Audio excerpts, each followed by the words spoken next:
Good morning, ladies and gentlemen, from a nice wintry fall here in Alexandria, Virginia. I'm Riki Ellison. I'm the founder, CEO of the Missile Defense Advocacy Alliance. We've been created in 2002, and we came in alignment with our country's move to defend all 50 states from ballistic missiles. And today we're going to have our 12th Congressional Virtual Roundtable on defending the United States homeland from Alaska.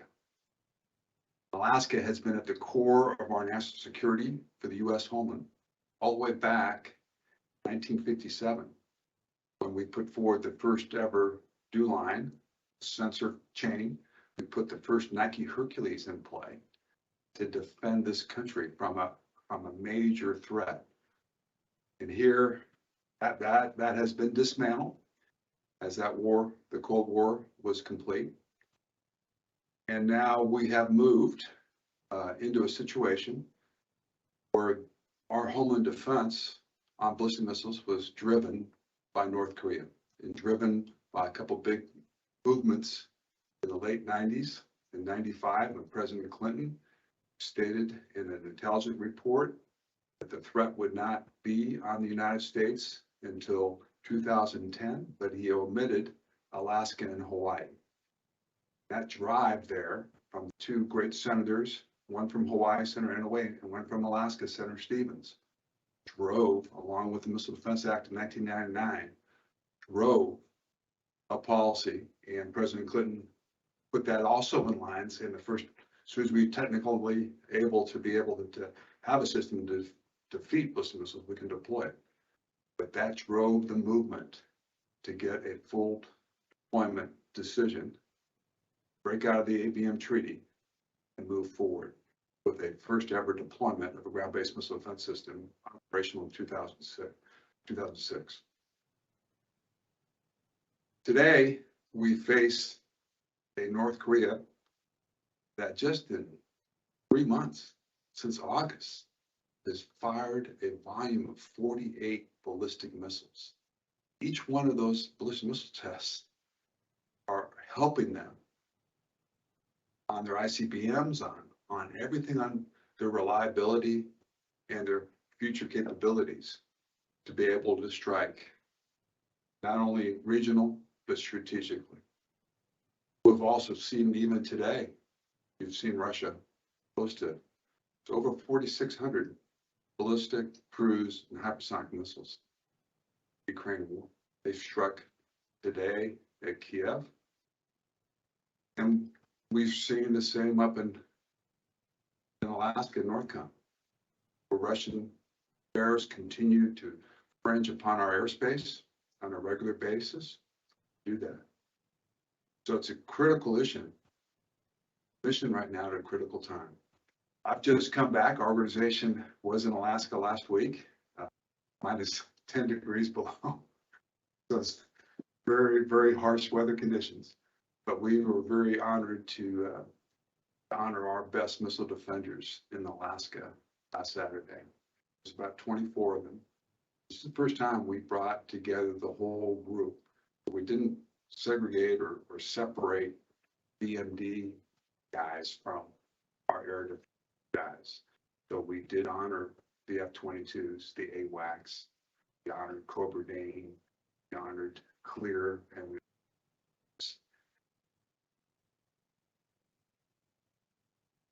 we are concerned that there are good things coming for the defense of the United States homeland. We have B-7s that are being purchased that are able to do some overhead persistent cruise missile defense capabilities, the sensing.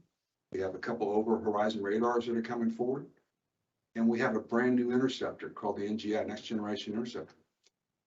These are not coming for a couple of years. And, you know, if you look back at the NGI is supposed to go by 28. But as we've known, testing and development, these testings of these kind of complex systems take a while.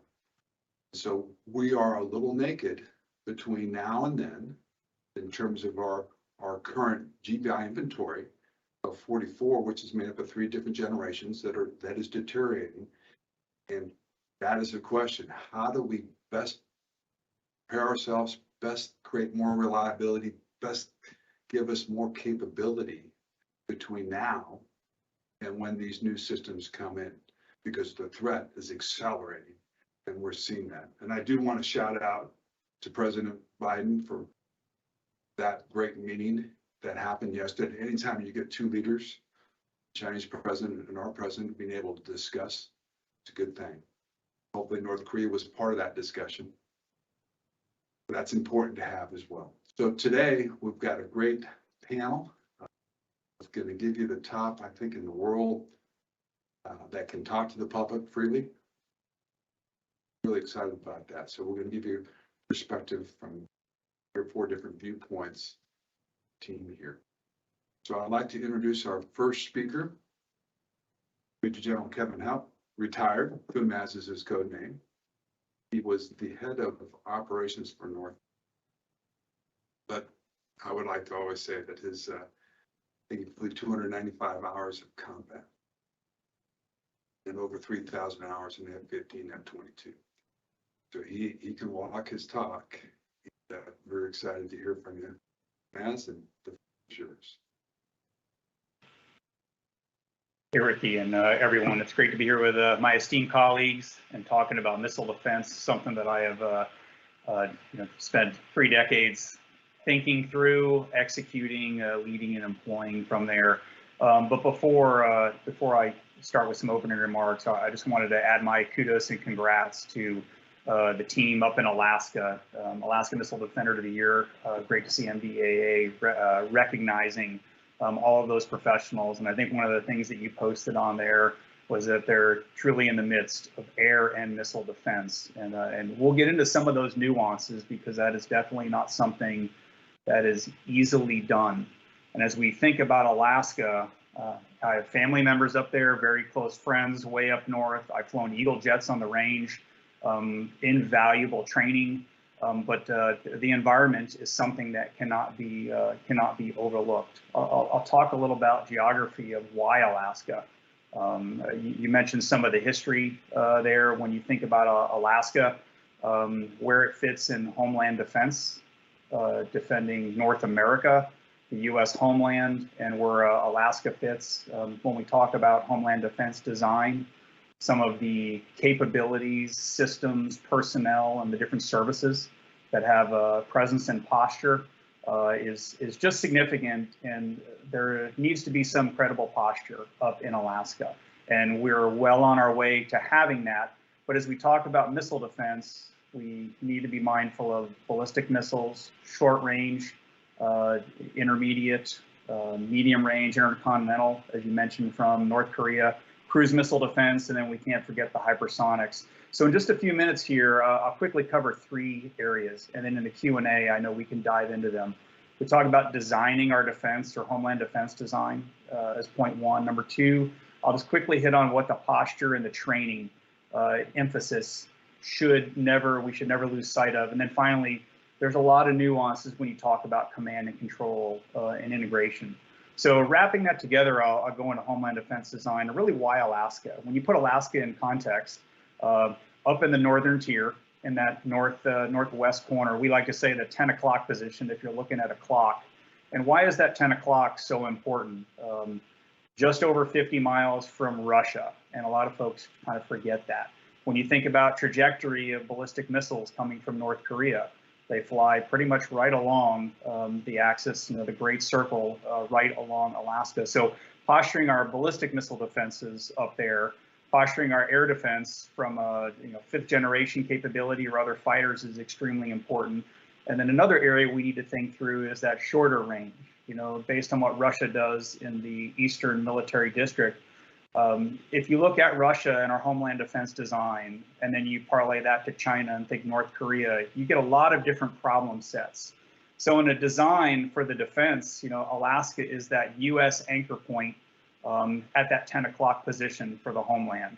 And when you think about Russian capabilities, and then we'll walk it out, I know you mentioned China, but if we start with Russia, the closest to North America, the closest to the United States up there in Alaska, the Caliber cruise missile can be launched from the ground It can be launched from the air, whether it's Russian aircraft that are challenging the airspace, or even from ships, whether that's military ships or other from there. And I really support a positive look at, we need to present a credible deterrent, which is capability that is exercised. And I believe in the last one for everyone, please go back and watch Mark and Ty's discussion on deterrence and what that really means, showing that credible capability.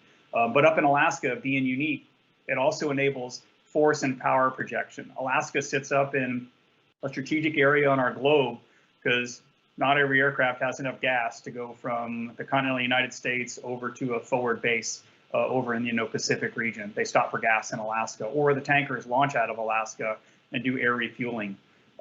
The trajectory, as I mentioned, for most threats come into North America, clearly come in and along Alaska. So we spent a lot of time thinking through the ballistic threat. But from a cruise missile standpoint, aircraft also fly on gas, or ships take the shortest route, or submarines. And if we were to see an attack in North America, really Alaska provides a very strategic geographic context to be along that route. And from a defense design, it's nice to see the emphasis that our department has put on the Arctic and the services. Ms. Iris Ferguson is the DASD for Arctic and Global Resilience. And I think that's a great step forward, but probably in the Q&A, we should highlight it's great to have focus on Arctic and global resilience. It's another thing to get commitment from services and priority from the department. And that's something that I think we're continuing working towards. And Riki, that's why you opened up this topic of defending from the Alaskan context. In training, you mentioned cold Arctic environment. The summer's pretty great as well. But we definitely see from Ukraine all the training that's the discussions that are going on. We can't lose sight of the training, whether it's from our those that train on the ground-based interceptor, those that train in the fighters, or if you move a THAAD, a Patriot, or other short-range air defense up into Alaska. I'm an advocate for positioning forces where they need to be and exercising them. And if they can't be stationed in a location, to have some type of presence to add to that credible deterrent, they need to rotate through and exercise. Vigilant Shield is a great example that we see with across the services, across the combatant commands, NORTHCOM with some NORAD play, INDOPACOM, and then the different services providing those forces and capabilities to defend up in Alaska. But if you don't train and continually bring the hardware, the personnel, the support equipment into an environment like Alaska, you end up with a force that may not be as ready to exercise those defenses. And then finally, what are we training against, or what are we training for? When we talk about that Arctic environment, when we talk about Alaska, we look at long-range discriminating radar, our ground-based interceptor fields, clear early warning, the other early warning capabilities and posture for NORAD, from the E3 that you mentioned and the F-22s on alert for NORAD.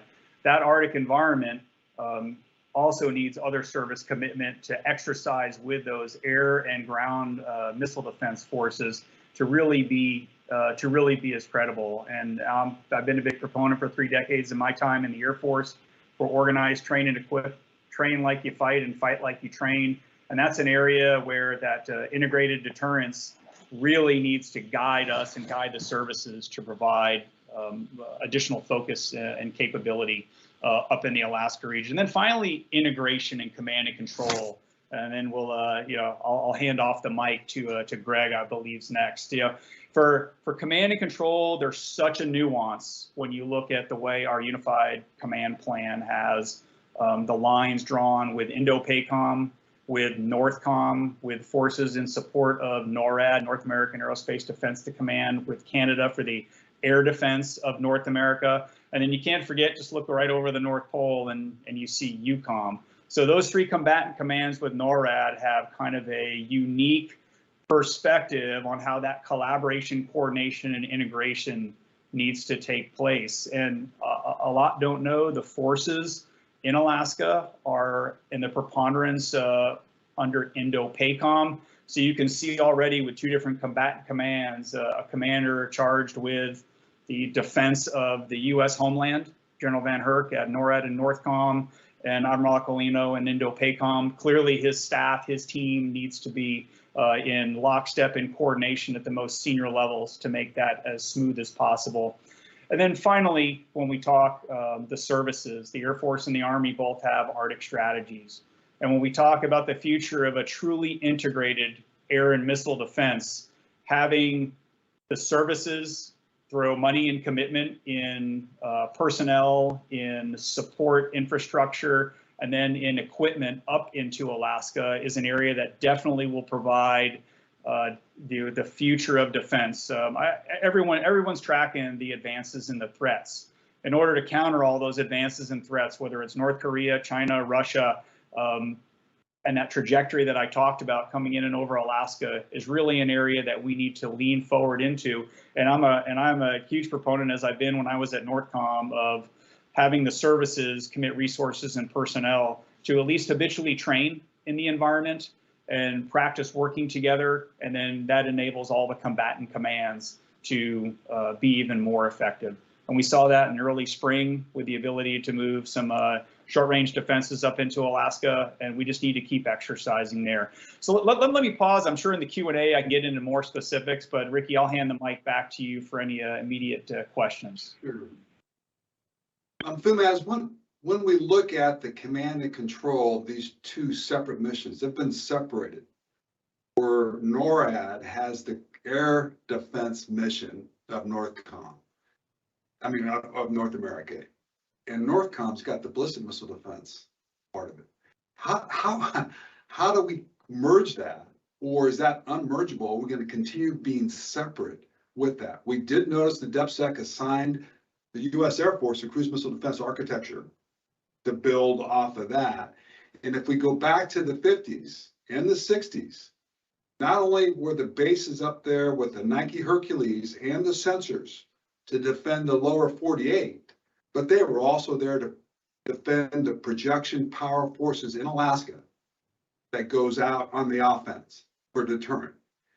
And today we see the same thing. We got F-35s and F-22s in your Ellison and J-Bear that are undefended today. So how do we, this is where, we have to address this. This is not over the past where we're just focused on North Korea. This is now going into a near peer adversary, whether it's China or Russia, and how best to do it in an antiquated old command and control that doesn't seem to be able to fit in this type of fight. That's just a lot at you there. Yeah, Riki, there's a lot there. That's probably a whole nother webcast in itself. But let me say this: the foundation is there. So that's a really good start with two commands and a common purpose with NORAD and NORTHCOM under one commander and the command structure. So that foundation is there. You've seen a bit of a restructure within the commands as we look at bringing strategies to, or as they look at strategies coming together, operations coming together. But the key point that you mentioned is the command and control across the domains. And if you back up command and control one step slightly earlier, I haven't mentioned Space Command right next to NORAD and NORTHCOM. And as you look at the space layer, and as the commander of NORAD and NORTHCOM, General Van Huyck, has said, his #1 priority is domain awareness. Because you can't see it, you really can't take any action, and then you're reacting with a tennis racket over top of the critical asset or whatever you're trying to defend, trying to whack it out of the sky. So we need to move that further and further back, and I think as we see long-range discriminating radar, the future of what airborne early warning and ground early warning or early warning overall for indications to set that posture within the theater starting up in Alaska is extremely important. But I think there's something to be looked at when you look at Alaska Command, and currently Lieutenant General Nahom as the commander of Alaska Command under NORTHCOM. And he's also dual-hatted as the commander of the Alaska NORAD region, as well as 11th Air Force and Indo-PACOM. And I think that's an area that he would definitely require more personnel, resources, and maybe additional authority. And I know with the Army's focus on multi-domain and the multi-domain two-star headquarters that they continue to grow and those capabilities, we have a great opportunity with all the pieces and parts and elements that are in Alaska to continually look at what the best way to shape and restructure the command and control relationship to defend North America from Alaska, with the clear understanding that some force also needs to be power projected forward, because Homeland Defense does start forward.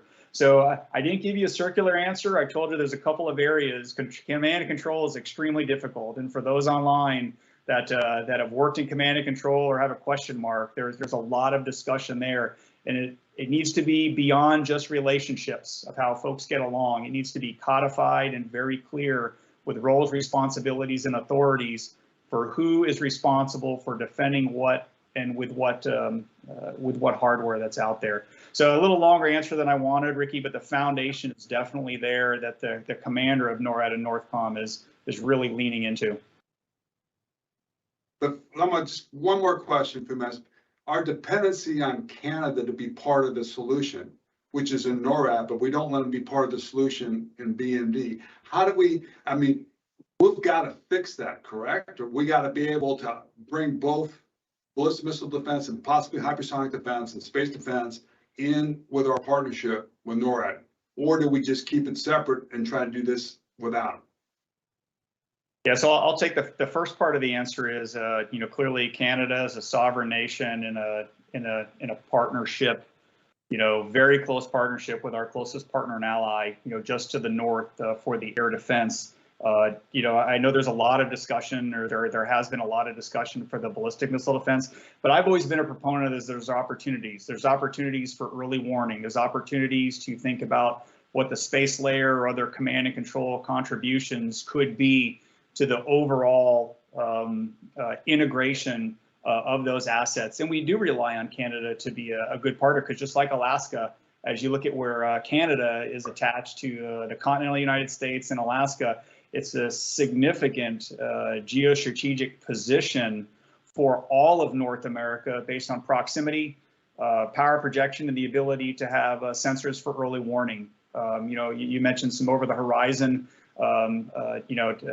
forward look into, whether it's Russia or out over, to the west or to the east, to cover all the clock positions in a 360. Canada definitely plays a key part of that. And I'll put on my NORAD hat from years past in Deputy Director of Operations. And we definitely are like-minded in the need to have solid command and control in the defense of North America. And that continental defense is rooted in from the early 50s, where we put the DEW line, the North Warning System, and as we look at the future opportunities and upgrades, I know Canada is definitely in the discussion when we look to those modernization activities. But Riki, I think your point is, yes, Canada and the United States need to be in a wholehearted, full forward discussion. That's really why NORAD and the leadership at NORAD and NORTHCOM are pushing hard to bring closer and closer some of those activities. It would be great if Canada was a part of ballistic missile defense. I said that, and I think there's opportunities to maybe not be a part of the shooting chain, but maybe part of the command and control or investment in as we look to the future. Okay, thanks, Kevin. It was great. Appreciate it. Ladies and gentlemen, we got a real honor. There's only very few men or women, that have commanded the very first ever ground-based missile defense system for the United States. And not only is Greg the 49th, but he was also the brigade commander at the 100th, and then went on to be one of our first Army space generals, working for STRATCOM over the missile defense mission. He's a rarity. And he's seen it from the very scratch of when we first opened or shoveled the first piece of dirt from those holes. I got a chance to meet him right at 2004 when we came over to look at that first missile in that first silo that's still there today. So it's an honor, ladies and gentlemen, to have someone of this magnitude, this historic pioneer that led the charge for our nation, creating a capability that has defended this nation for 20 years, Greg. It's defended it. We have negated it. We have deterred it, and it's in place today. So what you did is remarkable under your command and your leadership of what we celebrated last Saturday as well. Ladies and gentlemen, Greg Bowen. Well, thanks, Ricky. Excuse me. Appreciate the invite today and the kind words. But I will correct you. It was a team effort. I just happened to be there at the time, right? I maybe helped a little bit, but there was a whole slew of people between the Missile Defense Agency and everybody else that's a team sport, not unlike football, which maybe you would understand. Want to go back just a little bit to what you said at the front end about your recognition event that you just did. I cannot emphasize enough how important that is to the troops from a morale perspective, because most of those young people that are pulling watch up there at Fort Greely or guarding the missile field or doing whatever else they're doing, they do it outside of the public eye, and they don't usually get recognized for what they do, and it's really, really important. So I really give a hats off to you for doing those over the years, and I've been able to participate in a number of them. It makes a huge difference. So thank you to you and MDAA for what you do. So I'm going to take a little bit of a historical perspective first, as I got to thinking about what I wanted to talk about. And I can see I'm already over time because no plan survives first contact with an Air Force pilot. So thanks, Fumez. You Blue Falcon me. So in 2000, I signed into the G3 at Army Space Command, which is the predecessor command to what is now SMDC. And there was a small team of us that were tasked to develop the concept of operations for NMD, National Missile Defense. And some of my colleagues would joke, we were working so hard trying to get this ConOps built, and they told me we were wasting our time because that system would never see the light of day, as they put it. Well, fast forward a couple of years, and President Bush makes the decision to deploy the GMD test bed up at Fort Greely. And then I was fortunate enough to be in the right place at the right time and was selected to stand up the 49th Missile Defense Battalion. Well, then those same colleagues were joking with me about doing this one-off job because the system had no future, and as soon as George Bush was out of office, it was going to get canceled. Because back then, if you recall, missile defense was a very partisan, divisive issue, unfortunately. That disappoints me in our system of government. Our national defense should really be bipartisan, but at that time, missile defense was quite partisan, and they were all convinced that as soon as the White House turned over, it was going to be gone and we'd all be out of work. Well, fast forward again, that didn't happen. And today we have a system that is still going strong, and we have bipartisan support now. I think over the years, the messaging, and in no small part to your efforts, Ricky, on going 1v1 with a lot of these folks up on the Hill, making them understand the problem set. I think we enjoy pretty good bipartisan support now for missile defense. So that is an outstanding thing. And I just I think back to when I showed up at Fort Greely. It was a huge construction site, and 3 years later when I left, we had 6 GBIs in the ground, and we had limited defensive operations that commenced about 6 weeks after I left command. That's when the North Koreans started launching TD2. So it's been a lot of fun to watch it grow into what it has become now. So as you mentioned, my last job was at U.S. Strategic Command. So I have to talk a little bit about deterrence, because that's what that command does. And I've been reading recently in the NDS and the other documents that are out now on this concept of integrated deterrence.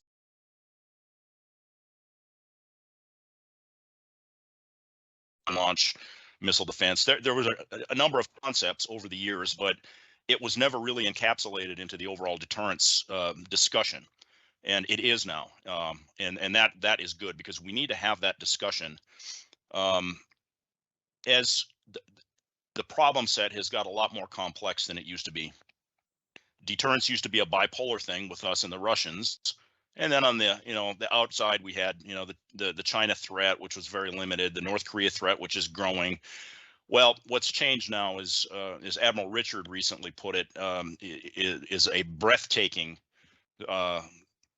strategic breakout by the Chinese on the nuclear side. So we've got to start thinking of deterrence as kind of a three-body equation, and then you still have the North Koreans, because as you've mentioned, they're doing lots of testing, and they've demonstrated that they've got nuclear weapons, so they cannot be ignored. So when we start talking about all these defensive capabilities, one of the things that we need to think about is how do we effectively defend and integrate our defense into our overall deterrence posture, but avoid creating a security dilemma for our adversaries. And what I mean by that is we don't want to have such a strong defense that it causes our adversaries to want to build more missiles to overcome it or other capabilities. There's an operational sweet spot somewhere that we can have effective missile defense that plays into our deterrence but doesn't create the security dilemma for our adversaries. And that's one of the things that I've been kind of mulling over in my head. And then to add another layer of complexity, you've got to be thinking about the hypersonic threat now and cruise missile defense, and how do you integrate all that together? So GMD is just one part of the a very large complex puzzle that is going to require a lot of heavy thinking. Lastly, as we kind of think about this from an IAMD perspective, and Fumez touched on this a little bit earlier, we've also got to think about the implications on force structure and op tempo for the services that have to provide these capabilities. So one of my jobs at Stratcom was the global integrator for missile defense. So we had to adjudicate all of the combatant command demand signals out there for IAMD forces, and the combatant command's requirements far exceeded what the services could provide. The Army's only got so many Patriot battalions and THAAD batteries. The Navy's only got so many Aegis BMD ships. There's not enough to go around. So, you know, the old adage, he who defends everywhere defends nowhere, right? So how do you take that force structure that we have and effectively place it where it needs to be to get the most bang for the buck without burning everybody out? And the forward stationing idea, I think, is really a valid one. You know, from an Army perspective, being a former soldier, I can just tell you we nearly crushed the Army Air Defense Forces with Patriot rotations in the last decade. And you know, if you do that, you burn them out before you really need them. So we got to find the right mix of forward stationing, but you got to take the families into account. So there's a lot of issues that surround that. And I know Dan Karbler and the guys at SMDC are working through a lot of those things from an Army perspective, and I'm sure that the Navy is doing the same. So that was my opening set of thoughts. Riki, back over to you. Yeah, thanks, Greg. Hey, you look back at when we had that integrated deterrent with offense and defense in the 50s. We know that the Nike sites, I don't think we're 80 of them, 60 of them, in the lower 48 were all controlled by the U.S. Army. But it's very interesting that the 2 sites or 3 sites in Alaska were given to the Air Force to over command that aspect of it. I would also push a little bit that you're right, that mix of offense, defense, with that deterrent mix, what is that? We're seeing that being funded and put in Guam as a forward positioning of U.S. territory. And you could argue at what Fumez says, that Alaska is also at the very regional tip that needs that same sort of architecture. Now, what we take from that, because that's going to be fully integrated, cruise and ballistic and hyper, that we've got to start doing this here. And then the question I wanted to ask you, Greg, was we know we got a system, an old system, and it's not going to be replaced until the NGI. So we've got to make it better. We're making it better with the LRDR. We're making it better with the SLEP. It's got to go faster. But in case of urgency, would you, I mean, we've talked about it, supplement it with current capabilities out there that have ICBM capability, whether you do THAAD, whether you do what they're doing in Guam with VLS on land. What are those things to supplement, since you can't buy another GBI until NGI to help the situation better than it is? Yeah, well, the answer is an expensive one. I think that as you look at the current GBI fleet, and you know, my direct knowledge of that is a couple of years stale now, but as I recall, Northcom accounted for those GBIs by tail number, because it was like having 44 different baselines They were all a little bit different, right? Some of them had some mods, some of them didn't, some of them were old, and the MDA was trying to do kind of a stockpile stewardship program, for lack of a better term. It was modeled after how the Air Force looks after the Minutemen, which are finally being replaced. But what is the impact of a GBI that's been sitting in the silo since 2004? Do we know how those components have aged? I don't know. So, I mean, ideally, in a perfect world, we would do like what the Air Force does with Minuteman. We would just pick one, pull it out, and that becomes your test article. Take it out to Vandenberg and shoot it and see what happens in a test. But one of the problems with GMD is live fire testing is horrendously expensive, and we don't have a lot of inventory to just pull from. So how do you get there from here? I don't know. But so to answer your question, the SLEP needs to definitely happen until NGI comes on board. At some point, we're going to have a mixed fleet of GBI and NGI, so that's going to have to be managed. We need to improve or increase the testing regime on the older ones. I know they're going to be pretty robust for NGI. The whole fly before you buy concept makes sense to me, but all of this stuff is going to cost money. Then, as Fumes has also mentioned, that there's the sensor piece. We, as a missile defender, I want cradle to grave tracking. I want a quick alert off a OPIR when that thing launches, and I want to be able to see it all the way across, to include being able to do a hit assessment when we intercept it. We can't do that currently for all of the trajectories that are possible. I think there's some things coming, particularly in the space domain, that are going to help us with that. So the sensor piece is huge also. And then the C2 system as it is today is, I think, pretty effective. You can get into a lot of discussions on how that might work, and you talked a little bit about the NORAD and the Canada connection and how we do that, and that you had Nike Huyck, you mentioned Nike Huyck sites that were under the Air Force. Well, as an Army air defender, the area air defense commander doctrinally is always an Air Force person. They're in charge, and then the Army's usually a deputy, and for the ground-based side of it. So we know how to do that right now. Back in the 50s and 60s, we had the Army had the IRADCOM that did that function, and they worked for NORAD essentially.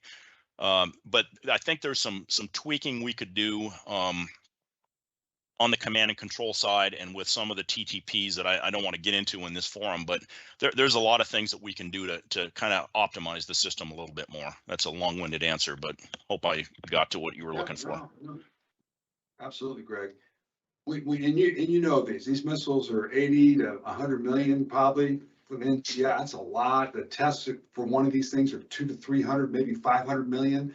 So they're, whether we like it or not, you've done a great job of being able to have minimal tests to get what we needed to have reliability on this. But as the future goes, and we're seeing the proliferation of like North Korea just building, outnumbering this, the overmatch looks like the cost curve is gonna be on their side.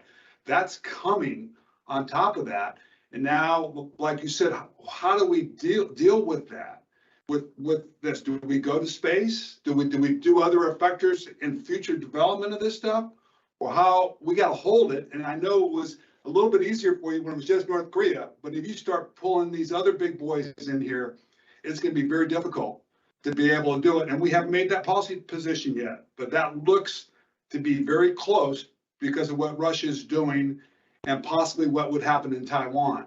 So this is where, again, this is of an urgency kind of thing. And what can we do to help this? I'm just giving you a kind of a big picture of where you think we should be going.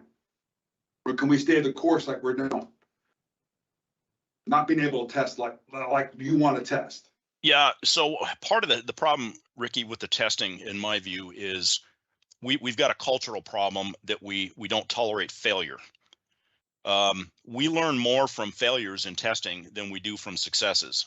But for whatever reason, if we have a GBI flight test and it doesn't intercept, that flight test probably had 250 objectives, and we met 249 of them and learned a bunch and got a bunch of data. But because we didn't hit, oh, the press is going to, go off on the Department of Defense about how they're wasting all this money, which is crap. But back in I go back to the early days of the space business when we were trying to launch our first ISR satellites. 12 of the first 13 attempts failed. They kept going. They kept testing, and the 13th one went into orbit and gave us this great capability. We were willing to accept risk back then because we knew we had to. Nowadays, they don't want to take any risk. So the tests are a bit more scripted than I'd like, but I really feel strongly that we need to pull an old GBI out of the hole and see what happens.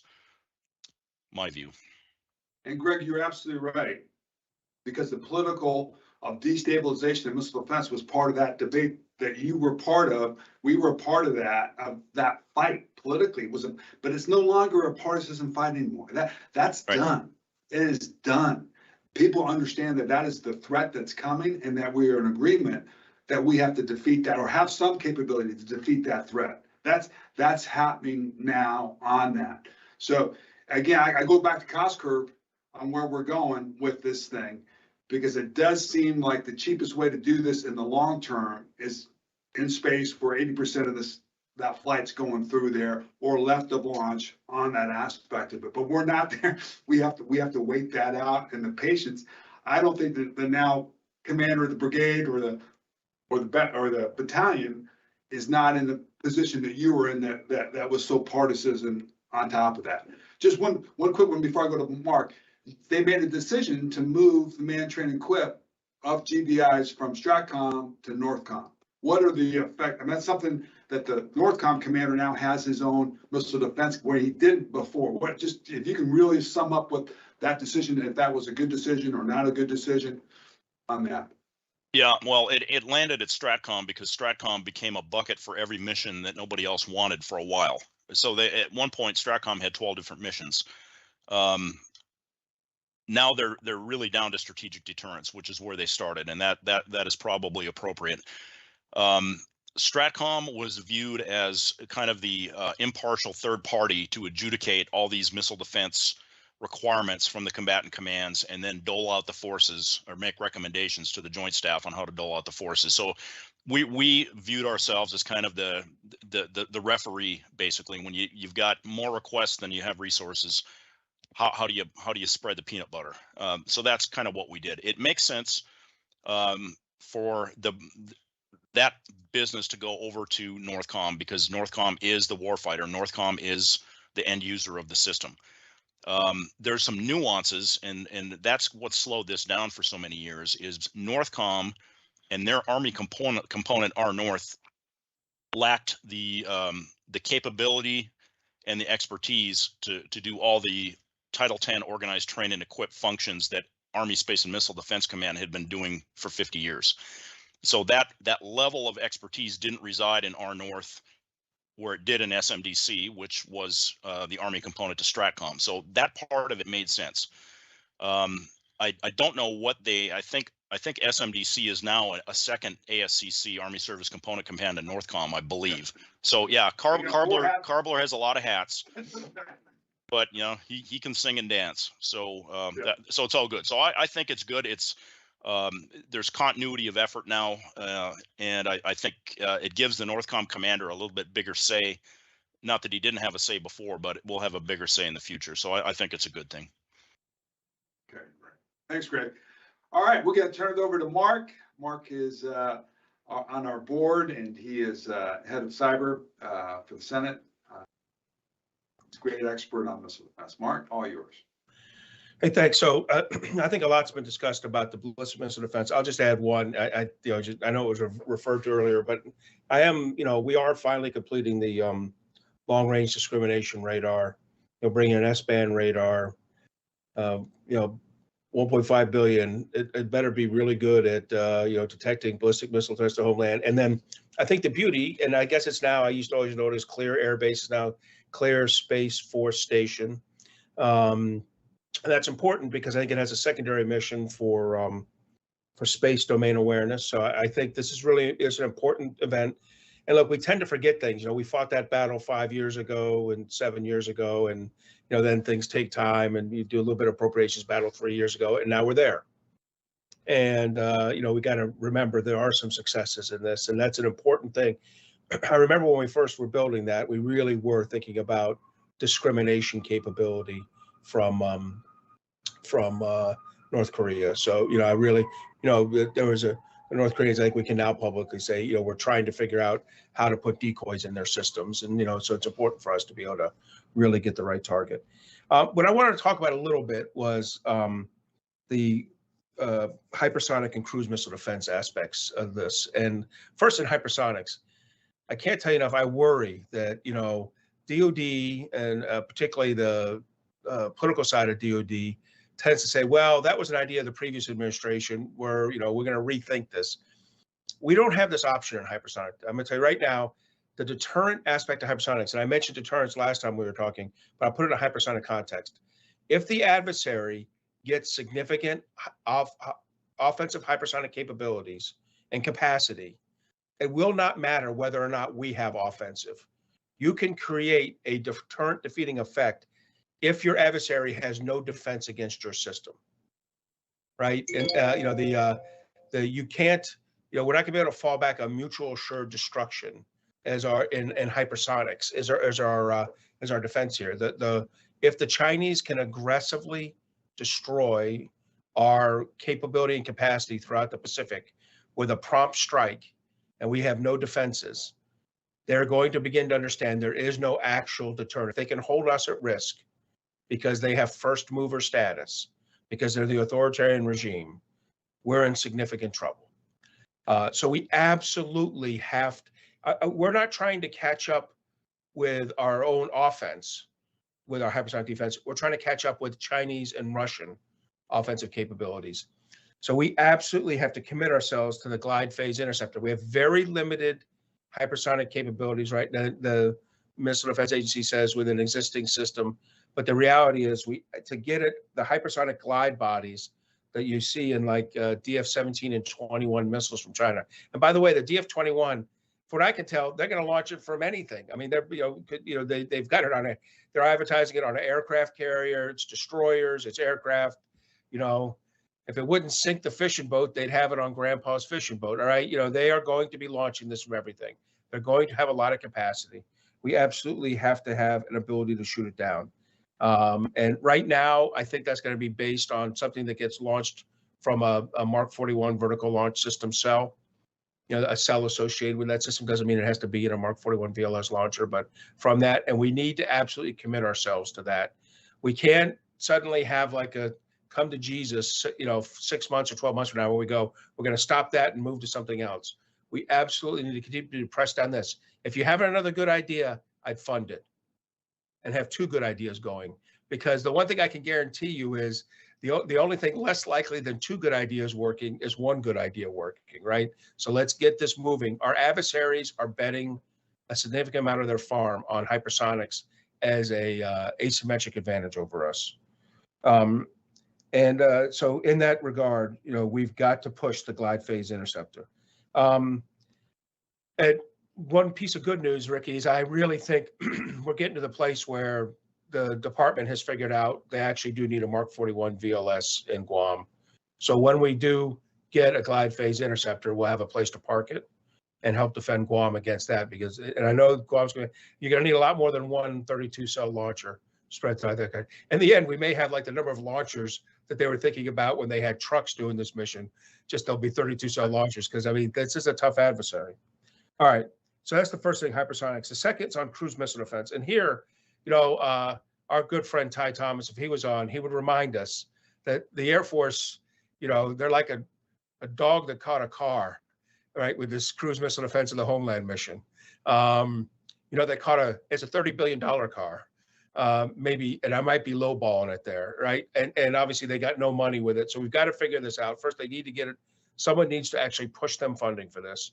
But on top of it, to tackle this, they've got to start, I think they start by fielding the things we have that work now. The idea that we'll go into a strategic review, come up with an idea that we feel, begin to procure in 2032 and field in 2040 is probably not the answer that the U.S. population is looking for with an $840 billion defense budget. They expect us to be building something now. Do I think we need to envision the future and what kind of weapon systems, what kind of effectors we're using 10, 15 years from now? You bet. But in the short term, begin to understand what are the systems we have that we can start doing basic defense of whatever the Northcom commander decides is his Dow and his cow, right?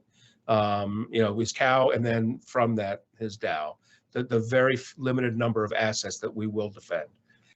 In that regard, I'll give you two thoughts. One, I couldn't agree more. I think it was Greg that said it.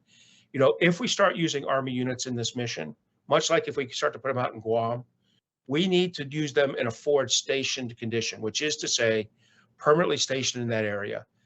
Guam's a great example where, all the other services have figured out people like living in Guam.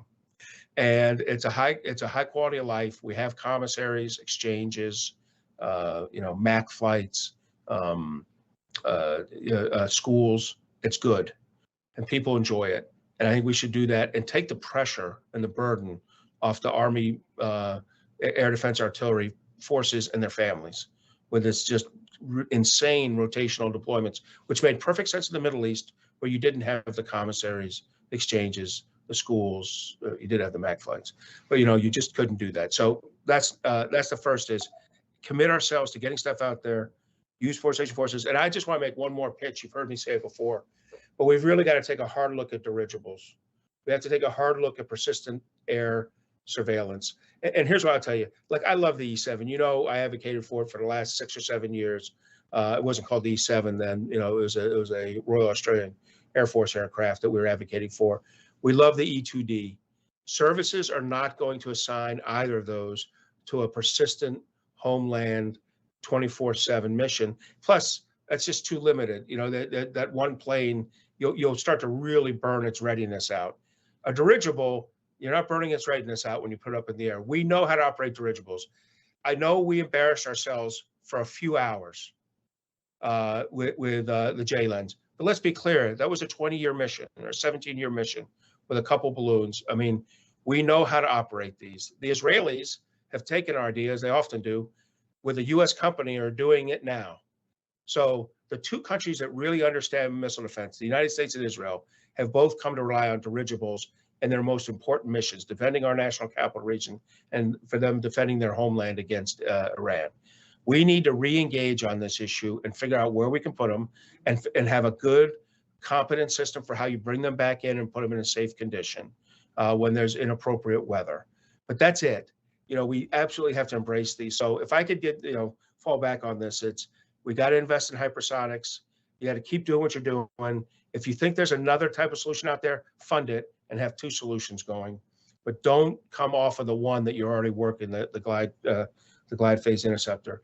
And when you're thinking broadly about cruise missile defense, look at the systems we can field now and put them in the most convenient readiness perpetuating conditions you can, which is forward station forces and using things like dirigibles instead of aircraft flying 24/7 circles. So I saw Jason came on, so I'll cut myself short there, Ricky. Pass it back to you so you can give to Jason for a few minutes before we we'll go a little longer. I got Jason. I just want to follow up with you real quick on two things. Why aren't we developing a land-based hypersonic defense? To me, that your hypersonic defense is to defend against a carrier. I know it's VLS, but where is that? Secondly, you talked about real capability for cruise missile defense. That's obviously going to be the NASAM. That's what the president has put in Ukraine. Is that applied to go right now into Alaska? Because it's also like Guam, needing to have that aspect of it. And then further going down to you, as Greg said, the Patriots are max. You can't take any Patriots from anybody right now. But the THAAD, there's 5 THAAD batteries sitting in Texas. Why wouldn't you forward operate one of those to relieve some stress if you're going to do forward base protection of J-Bear or Ellison with the THAAD up there and can test? So that's real quick, just before I get to James. Okay, so 3 questions there. I'll do them quickly. First, on the hypersonics, whatever solution the Navy figures out with a ship with a spy radar on it and a vertical launch system, it's probably going to be land-baseable pretty quickly. Now, you have to do special testing about firing a missile over land. Farmers complain more than whales about, orbital bodies dropping in on top of them. So you have to do some testing about that. But that's it. It's absolutely, look, the Navy's not going to, the DoD, Department of Defense, and MDA are not going to say that today. But any solution that's based on shipboard systems is clearly placeable ashore, where you've already put those, similar shore-based systems. Now, on the question of NASAMS, I'm a fan of NASAMS. I have been for 6 or 7 years. I think this is easily the worst tactical procurement decision that the Army's made in the last 7 years, and I imagine that's saying a lot. The idea of not procuring NASAMS, apparently good enough for our Ukrainian allies, good enough for all our European allies, good enough for our Australian allies, blah blah blah, good enough to defend good enough for the National Guard, defend the National Capital Region, but not good enough for the Army. They keep searching for another solution after another solution. I think they should procure NASAMS. Unfortunately, Ricky, I would not put them.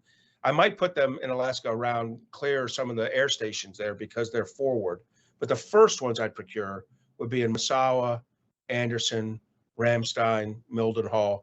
I would defend, and probably wherever our European Deterrence Initiative tracked and wheeled vehicles are stored in Europe. There's 5 or 6 really important. That would be my first Dow, so to speak, if I were at the Global Force Management pushing them out. But you're right. After that, they would become an intrinsic part of the homeland. The problem with NASAMS broadly is in defending the whole homeland against cruise missile defense, they have a pretty limited defended area, and just have to be realistic about that. And finally, on the Patriot, that look, I think that if you make it permanently forward stationed, there are Patriots available, right? If it's a 1-for-1 rotation where it's you and your people, kind of like our destroyers are in Japan, our F-15 squadrons used to be in Japan, we just are removing them now, or the F-16 squadrons up in Massawa, I think that'd be a lot less pressure on the Army. And the Army does have, several thousand people forward stationed in Japan. So permanently stationed there. So this would not be that hard. And same with THAAD. I'm with you on THAAD as well. But, start by making the THAAD in Guam a permanent forward station thing with families and take the pressure off those air defense artillerymen. We absolutely need to be wiser in our forward stationing of forces. Well, what's interesting, and I agree with you, Mark, but MDA has now taken off any ICBM testing from SM-3 Block 2A and THAAD. So that seems to be, if we're going to have a shortfall with the GBIs until 228 or 230, that might be a good for our country to test current systems that we think that have already done it and against ICBM. So that would, in the long run, I think, help strategically with it. All right, we got Jason, and Jason is probably the premier Alaskan right now on missile defense. He worked for both Don Young and Senator Sullivan. He was a national security advisor for Senator Sullivan. He's passed 4 major legislation pieces on missile defense. And it's pretty great to have a perspective from Congress that we don't normally get. Jason, welcome. Sure. Thanks, Ricky. I think kind of like the thing that I would like to talk about and focus on. So to start quoting my old boss, who Monty remembers fondly, I hope. Alaska is the home to 3 pillars of military might. So it's the strategic platform for expeditionary forces. So you're going to now have an Army division, 2 airborne brigades there underneath that. It is a hub of combat air power. You're going to have over 100. There are already 100 5th-gen combat-coded fighters in the state of Alaska, and there should have been tankers there too, and that's something I can get into a bit more. But it's a cornerstone of missile defense with the radars and with Greeley. And the thing I'd like to really focus on Greeley, which I think is lost a little bit sometimes, is understanding that RKV was an imperfect solution, but it's better than nothing. And I think an issue that came up during my time on the Hill was the cancellation of that program, and especially with Kim Jong-un doing what he's doing right now, I'm pretty certain that the warfighter would like some capacity more than what they have right now, even if it's not a perfect capacity. But with that aligned, pushing to NGI on the Homeland Missile Defense front for that ballistic missile threat is critical. And then talking about Congress, I think Congress and missile defense it's a really interesting thing. It's something I see right now in my current job working on space stuff, and it's finding advocates is a challenge. Missile defense is rocket science, and getting into member offices and talking to them about how important this capability is. It's not as sexy as the offensive capabilities, which I think Monty talked about a bit. But defending against adversary advanced capability is critical. And we used to have, advocates like Senator Kyle and Senator Sessions who were huge, proponents of this. And I think my old boss, Senator Sullivan, is still a really good advocate. But the need to develop more advocates, the Alabama delegation, with Tommy Tuberville and Katie Britt coming in, and others. Because at the end of the day, we can all talk about what the ideal solutions are for everywhere and for every location. But if the Congress doesn't allocate the money for those solutions, the department has to make very difficult decisions about where to prioritize. And unfortunately, at least over time, especially in Democratic-led administrations, missile defense has not been as highly prioritized as some other ones. So I'll pause there. Yeah. Jason, thank you for that. Do you, to Greg's point and to my point, do you think we have a bipartisan position on missile defense today? It's a great question. Is that something that's really in the foreseeable future as legitimately we're going to spend this type of money in Alaska to get it right for the U.S. Homeland if we're doing this in Guam? So I'll take that first question or that second question first, and I think it is, Alaska, at least as someone who worked for the delegation for over a decade, it has a lot of potential for the U.S. military, and I think they're just starting to recognize that. The JPARC, the Joint Pacific Alaska Range Complex, is the largest overland and overwater training area. What it provides the joint warfighter is immense. They need to advance some of their threat systems there to really take full advantage.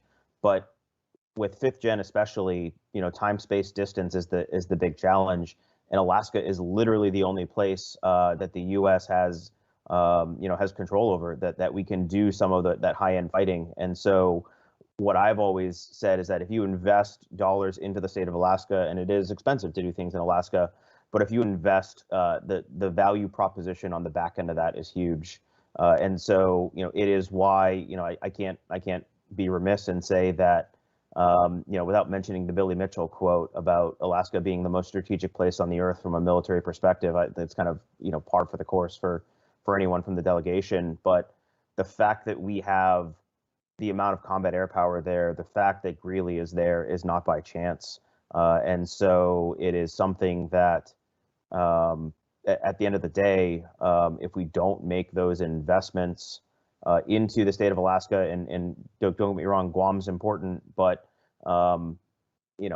if you look back at military history, in World War II, where was the only place that the U.S. actually fought on its own soil? We have to look back to history to understand those points. And I'm not saying Alaska is going to get invaded, but it is a vital power projection platform for the United States from the Northern Hemisphere. It gives you the ability to project into both Russia and China, as well as North Korea. And leaders have to take a very close look, or our adversaries have to take a very close look at the forces and the capabilities that are there. I remember, I won't cite who it was, but it was a former Air Force Chief of Staff came into a meeting with Senator Sullivan, and this is early on in the Raider program, and talked about, hey, it'd be great to have B-21s in the state of Alaska. Imagine what that would look like where, Vladimir Putin or Kim Jong-un or Xi Jinping wakes up one day and there's, a handful of B-21 sitting on the runway at Eielson, and what they have to calculate with that. Not saying necessarily base them there, but that's the value that Alaska provides you. So, and Riki, remind me that first question again. The bipartisanship or partisanship that we have for missile defense today. So It's a tough question. I know when I was there, there are a lot of the North Korea threat in the 2017 timeframe really helped that bipartisanship argument. Senator Schatz was someone who we went to and worked with closely, in actually crafting the first bill that I worked on to really start upping the capacity at Greeley. The three negotiators were Sullivan's office and myself, Senator Schatz's office, and Senator Cruz's office. And so, it's really kind of odd bedfellows that don't mix together, but folks that understand the importance of missile defense, and then folks that also understand critically the impact of not having missile defense from the state of Hawaii, or not having a robust missile defense. So in that regard, I think it exists. I think it's there. I think it's up to the staff and the members to continually push to do those things as the threat drives the equation. So I guess short answer is yes, it's there, but we have to keep working at it. Hey, thanks, Jason. Hey, Mark, we could probably go like 10 more minutes on Q&A, and if you want to open that up and you monitor that, if you'd like to ask the group. So we got one question in here that hasn't already been answered. One I'll jump in on, though, is I will remind everyone that Guam is home to 170,000 U.S. citizens. So in the framing of your question, Riki, you might have been slightly unfair to them. But this is an interesting one. A couple of us could probably take a whack at it, but should missile defense in Alaska become a multi-tiered system to defend against any missile threat? And should it have things like Aegis ashore, Army units ashore on mainland Alaska and the Aleutians, as well as BMD-capable ships in Alaska operating out of the Deepwater port at Nome or maybe out of Seward? So I'll pass it around. If anybody wants to take a first whack, I'll take a second whack, and I think that's probably our one question. There we go. Riki, let me just say so the multi-tier, the multi-layer, a shot at whatever the adversary would throw out there. I think we're in a situation now in Alaska where there's a lot of offensive and defensive capabilities, but what we lack is any demonstrated other capability for cruise missile defense, et cetera. And I think to answer the question is probably an incremental approach. We put a THAAD out there in the Aleutians. We did deploy a Patriot up for a specific amount of time, and I think Greg talked to it. We learned a lot, not only from testing, but employment from there. Before we get to that final answer, which I think is what the question gets at, if you design the complete solution and you go to buy it, you're just going to price yourself out of reality. But actually putting systems with demonstrated capability and integrating them, or forcing the warfighter to integrate them, gives you an incremental stair-step approach to do something which is better than admiring the problem right now, which we have capabilities, but not to the point of if raiders show up on the ramp, what's going to protect them from cruise missiles. We might be able to see them coming in pretty late. We don't have the tennis rackets because they're locked up in the in the storage locker. So that would be my vote. And I also look to the dollar question. A lot of money is spent on a lot of things, and it comes down to priority. I thought Jason did a great job of explaining that, but we need to elevate priority in certain areas, and it is costly, but that's the price of defense. And I'll pass the mic back. Okay, I'll take a quick whack, and then anybody else can if they want. I agree completely. Look, integrated, iterative systems is how we have to go on this. Iterative, continue to improve them. That's what I was talking about, the hypersonic glide interceptor, for getting at YJ 17s and 21s. And you have to have play with the toys you have right now, right? And I agree with that. And layered, obviously, it's hard to find someone and say, well, I'm opposed to layered defense. I think we're for layered defense. And I will say this, we've got to get out of the business of leaving ships on stations. I also tell you, leaving ships on stations above, around or above the Arctic Circle is extremely dangerous. We found this out with our destroyers.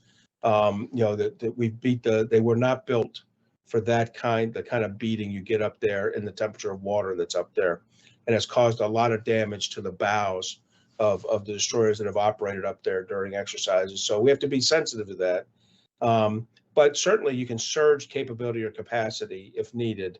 I just would get what, we're working hard on a land-based defense of Guam to get out of the idea of putting ships on rotation, between Guam and Japan. So I think we want to try to avoid that as best we can.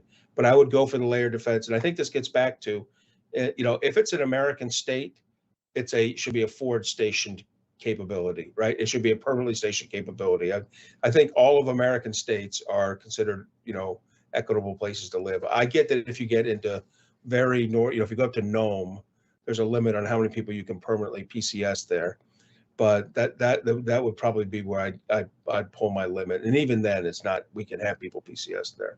So layered, iterative, way to go.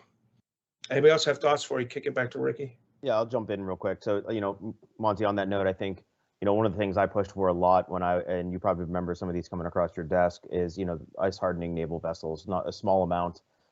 You do need that type of capability and that ability to surge. And it's great if you can do it in the summertime, but wars aren't only fought in the summertime. And so one aspect there, I think on the layered side, I remember that coming across my desk as well. And I remember the cost of it.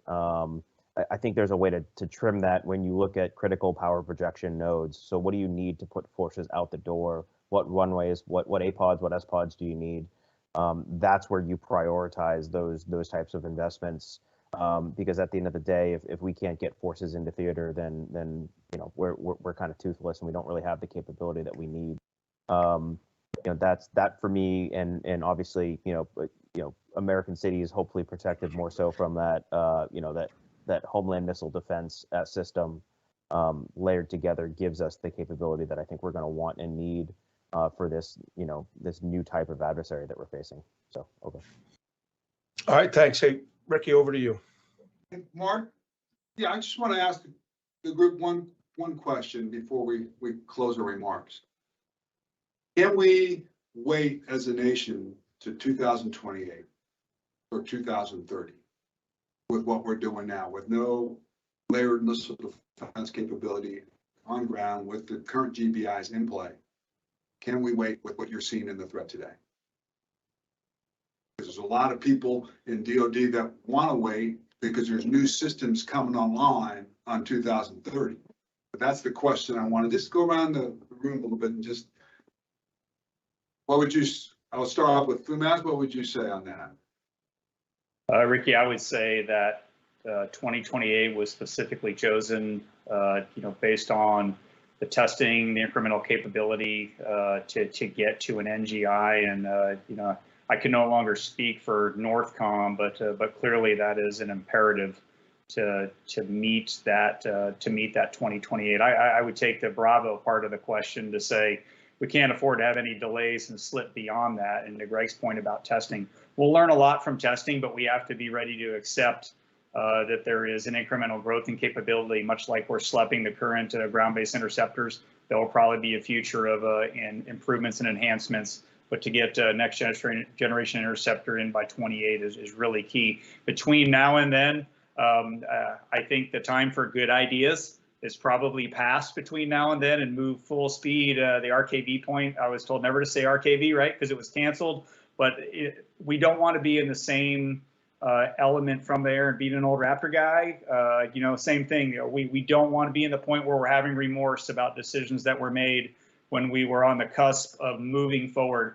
And the last point is, hey, for flight test, adversaries aren't really interested in what kind of defenses and when we're fielding. They are full speed ahead on challenging anything we have now and in the future. And we cannot wait for the perfect gold-plated design. We need to continue to field and use what we have now to set a credible defense and continue to show that deterrent.